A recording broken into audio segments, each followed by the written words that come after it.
करता हूँ, स्वागत करता हूँ। मैं बहुत गौर से सबकी बातों को सुन रहा था। मुझे राजा जी की भी बातें, जो कहाँ गए राजा जी, बहुत दिल को छूने वाली बातें की हैं।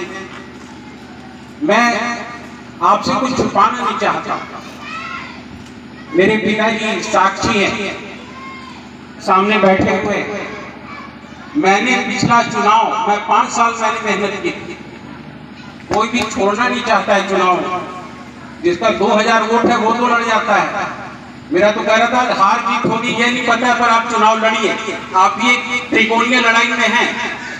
पर मैं जहां भी जाता था मुझे ये दुख लगा कि हमारे ही कार्यकर्ता जो 25 सालों से नामधारी जी के साथ, मेरा भी स्वभाव जानते हैं, मेरे कार्यशैली को जानते हैं, वो कहते थे किस पार्टी से आई है, महागठबंधन से लड़िए या भारतीय जनता पार्टी से लड़िए। मैंने कहा पार्टियों के तो इतने भाव बढ़े हुए हैं, कोई 65 प्लस कर रहा है, कोई 70 प्लस कर रहा है, अभी कौन मुझे टिकट देने जाएगा। अभी वर्तमान के भी विधायक उसी में शामिल हो गए हैं और महागठबंधन में भी एक महानुभाव बैठे हुए हैं। मैंने कहा ये तो बहुत मुश्किल सवाल पैदा कर दिया है यहाँ की जनता ने मेरे लिए। उसके बाद मुझे दोहरी चिंता हुई, मेरे पैर में भी दर्द था। उसके बाद मेरा हिप्स ट्रांसप्लांट हुआ, मुझे 2 महीने 3 महीने मेरा इलाज चला। आज माँ दुर्गा की कृपा है कि मैं रोज सुबह 5 किलोमीटर चलता हूँ और अब पूरे मन से आपके बीच सेवा के लिए हाजिर।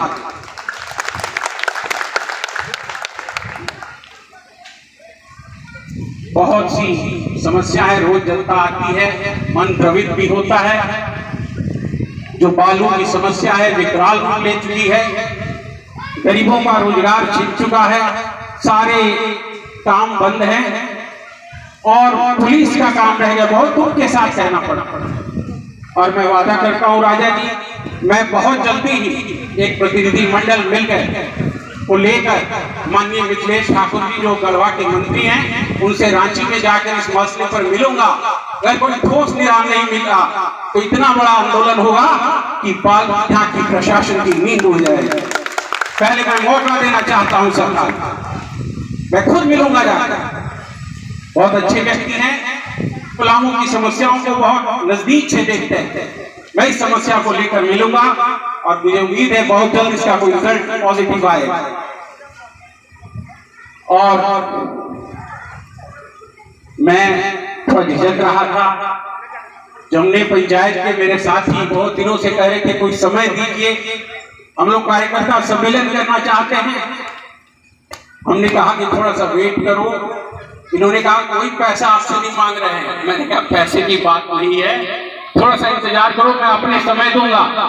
पर ये कार्यकर्ता अड़ गए और मुझे खुशी है, अभी अजीत जी चले गए, कि जमुने में हर टोला हर जात का है। हर जात के लड़के ने आग्रह किया ना दिलीप जी, हम लोग अपना चर्चा करके एक कार्यक्रम कराना चाहते हैं, आप इजाजत दीजिए। और मुझे खुशी है कि आज जितना भी आप वनभोज का जो ये सजावट है, जो माइक है, सारे इनके द्वारा चंदा करके आपस में इन्होंने ये कार्यक्रम को किया। मुझे खुशी है। यहाँ के नेता देखें, यहाँ के विधायक देखें, आप पैसा देंगे तो मुर्गा भाग में भीड़ इकट्ठी कर सकते हैं। और मेरा एक पैसा नहीं लगा, ये कार्यकर्ताओं ने अपना पैसा खर्च करके लोगों को अपना सारा खर्चा करके बुलाया है और लोग स्वेच्छा से आए। और यहाँ के लोग कुछ पैसा लेके और गाड़ियों पर ढो के नहीं लाए गए, स्वेच्छा से। ये होना चाहिए। मैंने बहुत से चुनाव देखे, 2 चुनाव में खुद लड़ चुका था। बहुत से चुनाव में पिताजी का सारा मैं कार्यभार देखता था। हम लोग एक गाड़ी पर विधानसभा का चुनाव लड़े हुए, 3 गाड़ियों पर लड़े हुए, 5 गाड़ियों पर लड़े हुए हैं। पर जो चुनाव का हाल हो गया, माननीय शरद यादव जी तो गुजर गए पिछले दिनों। उनका मैंने एक इंटरव्यू देखा था टीवी पर, वो बातें मुझे अभी तक याद है। वो चुनाव हार गए थे मधेपुरा से और फिर चुनाव होने वाले, शायद चुनाव होने वाला था, तो पूछा टीवी वालों ने क्या आप लड़िएगा जाके? फिर अरे धुआं खड़ा हो जाता है चुनाव के नाम पर। शरद यादव जी का बयान तेरा बहुत तंग करता है सब चुनाव में, पैसा, जात, पार्टी, कहते रोमा खड़ा हो जाता है। पर क्या करूं, जब जनता कहेगी फिर कार्यकर्ता कहेंगे लड़ना ही पड़ेगा, हारे या जीते। मतलब चुनाव को यहाँ से मुखिया के बहुत से मुखिया जीते हुए, मुखिया लड़े हुए, जिला परिषद जीते हुए, जिला परिषद में हारे हुए बहुत से लोग यहाँ पर। अर्जुन जी तो वर्तमान इनकी पत्नी जिला परिषद सदस्य जहां हम लोग बैठे हुए। आप ही जानते होंगे कि आप चुनाव का रूप हो गया, जनता को जागना होगा, क्योंकि यही हाल होगा जो भी होगा। कुछ दिन पहले किसी कार्यक्रम में विधायक जी मुझे मिल गए। मैंने बोला कि बहुत स्थिति खराब है, सड़कों की ऑनलाइन करने भी, पेंशन और चैनपुर की बात। काशी यहाँ बैठे हुए थे, हम लोग बैठे हुए थे। कहते मेरा कोई नहीं सुनता। सीधा जवाब था मेरा कोई नहीं सुनता। तो मैंने मन में सोचा नहीं सुनता कि इस्तीफा तो दे सकते हैं, इस्तीफा देके फिर जनता को मौका तो दे दीजिए।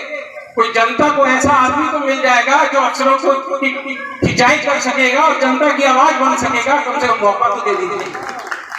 नहीं सुनता है, सुना क्यों नहीं सुनेगा? आप ईमानदार हो जाइए। मुझे पता है ईमानदारी बहुत बड़ी ताकत है। अगर मैं पैसा लूंगा तो कोई विधायक, कोई भी अफसर मेरी बात को नहीं सुनेगा। अगर मैं ईमानदार रहूंगा, अपने कार्य के प्रति पारदर्शी रहूंगा, अजीत मेहता जी, तो फिर कोई दुनिया का अफसर नहीं है। अगर वो नहीं काम करेगा तो बहुत से तरीके हैं उसको दंड देने के लिए, क्योंकि आप ईमानदार। मैं अभी पिताजी पिछले चुनाव में मेरे से 3 महीना तक बाप बेटे में बातचीत नहीं हुई। आज मैं राज खोल रहा हूँ, सामने बैठे वो कहते थे चुनाव लड़ो। मैं कहा पिताजी मेरा तीसरा चुनाव, शारीरिक रूप में भी मैं पूरा फिट नहीं, और यहाँ गठबंधन और भाजपा की मांग है, फिर हमको लड़ा के शहीद करना चाहते तो तीसरी बार कर दी। तो इनको है पुरुषार्थ है, जीवन में बहुत संघर्ष पिताजी ने किया है, बहुत आगे बढ़े हैं। इनकी लाइन पर मैं चलना चाहता हूँ।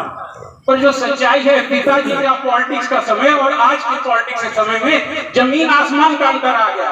मैं इनके मुंह पर कह रहा हूं, जब से मोदी जी का पदार्पण हुआ है बहुत कुछ पार्टी लाइन पर चला गया। 5 किलो अनाज, भले इलाज में आपका लाखों खर्च हो जाए, आपकी जमीन बंधक रख जाए, बेटी की शादी में आपको कर्जा उठाना पड़े, और पब्लिक 5 किलो अनाज पर खुश। मैं सच्चाई बोल रहा हूं। पर जब उनके घर में कोई बीमारी आ जाए तब देखेंगे क्या हाल होता है। मैं देखता हूँ लोग आते हैं, मैं दवाइयां लेके देता हूँ, जहां हो सकता है डॉक्टर से बात करता हूँ, जितनी क्षमता आती करता है। बहुत से दिल की बातें हैं, इसके लिए आप लोगों को जागना। अभी भी यही समस्या आ रही है, कहते फुलवा नहीं मिल जाएगा आपको, भाजपा से नहीं होगा, कोई जुगाड़ कीजिए। हम कहते कि जो भाजपा है आपसे है कि आप लोग भाजपा से? जनता की ताकत पर ही आज कांग्रेस है या भारतीय जनता पार्टी है, आप मालिक बोलिए, आप मालिक है कि मोदी जी मालिक है आपके? मैं आपसे पूछना चाहता हूँ कौन मालिक है आपका? आपने मोदी जी को बनाया कि मोदी जी ने आपको बनाया? आपने बनाया, आप अपनी ताकत है। और डाल्टेनगंज से अगर आप मेरे पर विश्वास कीजिएगा, इस शिव दुर्गा मंडप के प्रांगण में मैं कसम खाता हूं कि कभी एक पैसा नहीं लूंगा और ईमानदारी से काम करूंगा।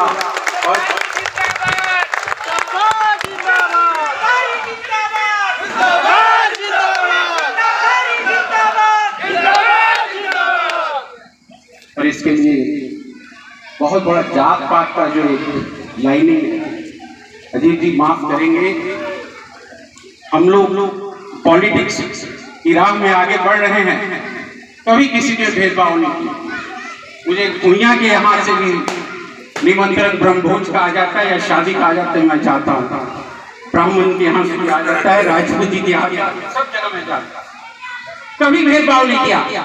मुस्लिम भाई आए हैं बेड़वा भवंडी से, कहाँ है फजीद जी, सब आए हैं, कहाँ है बताइए? लड़के वहां से मोटरसाइकिल से आए हैं। क्या हूँ मैं, किसी पद पर हूँ? ना भी मैं कुछ काम कराने की या इनको ठेका देने की क्षमता है मैं, और लोगों का प्यार है।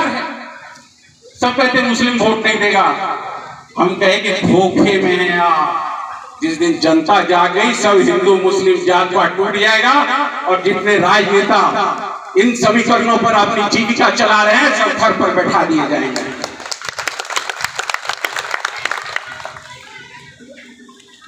आज मैं पहली बार पिताजी के सामने इतना बोल रहा हूं। बहुत मुश्किल होता है इनके सामने बोलना, क्योंकि एक एक शब्द पकड़। मुझे खुशी है कि हजारों की संख्या में आप लोग यहाँ उपस्थित हैं, माताएं हैं, बहनें हैं, भाई हैं। मैंने कोई विधिवत ना काट छपवाया है। बहुत कम लोगों से जो बातचीत होती थी उसी में निमंत्रण भी दे दिया, वहाँ कार्यक्रम में आप जरूर आइए, खुशी होगी।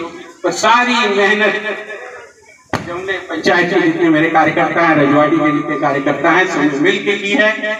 और मैं इनको आश्वस्त करता हूँ कि आप जब भी मुझे पुकारेंगे, सुख में दुख में कोई भी आपको समस्या आएगी, मैं आपके साथ खड़ा हूँ। अभी से आप लोग लग जाइए। अगर माहौल बना, देखिए मैं फिर आपको कह देना चाहता हूँ दिल की बात, मैं किसी पार्टी के पास टिकट मांगने नहीं जाऊंगा। आप लोग पार्टियों को मजबूर कर दीजिए टिकट देने के लिए। अगर निर्दलीय कहिएगा तो मैं निर्दलीय चुनाव लड़ूंगा, पर ये काम आपके बीच में आना चाहिए। मैं किसी का पैर पकड़, क्योंकि मैं ऐसा विधायक नहीं बनना चाहता। थोड़ा सा भाजपा ने पापा को अपमानित किया था, बहुत सी दिल की बातें हैं। मैंने 1 मिनट नहीं लगाया, मैंने इस्तीफा दे दिया, बीजेपी को छोड़ दिया। फिर जो कहानी हुई आपके सामने, मनोज सिंह को टिकट मिला, मैं निर्दलीय लड़ा, पर भारतीय जनता पार्टी यहाँ से नहीं जीत सकती। और मैं फिर आपको कहता हूँ, अगर मैं पिछली बार लड़ गया होता जेएमएम से, तो आलोक चौरसिया यहाँ से विधायक नहीं बन सकते थे। कभी परिणाम कुछ भी हो सकता है। इसलिए जनता को अपना बंधक मत समझिए, कोई बंधुआ मजदूर नहीं है। अगर जनता की सेवा नहीं कीजिएगा, खाली बैकवर्ड फॉरवर्ड की राजनीति कीजिएगा, तो दोनों नेताओं को इस बार घर बैठा दीजिए, मुझे 5 साल मौका दीजिए। अगर मैं नहीं कर सका, मैं पद से चिपकने वाला आदमी नहीं हूं, मैं कभी वोट मांगने नहीं आऊंगा, मैं चुनाव नहीं लड़ूंगा, ये मैं आपको घोषणा करता हूं। पर इसके लिए बैकवर्ड फॉरवर्ड की लाइन को खत्म करना होगा। काम की लाइन, जो नेताजी का 1980 में नामधारी जी का नारा था, ना जात ना पात, केवल काम की बात, वही मैं करूंगा। इन्हीं सब शब्दों के साथ अब मैं माननीय नामधारी जी आए हैं, तो आप उनको भी सुनना चाहेंगे।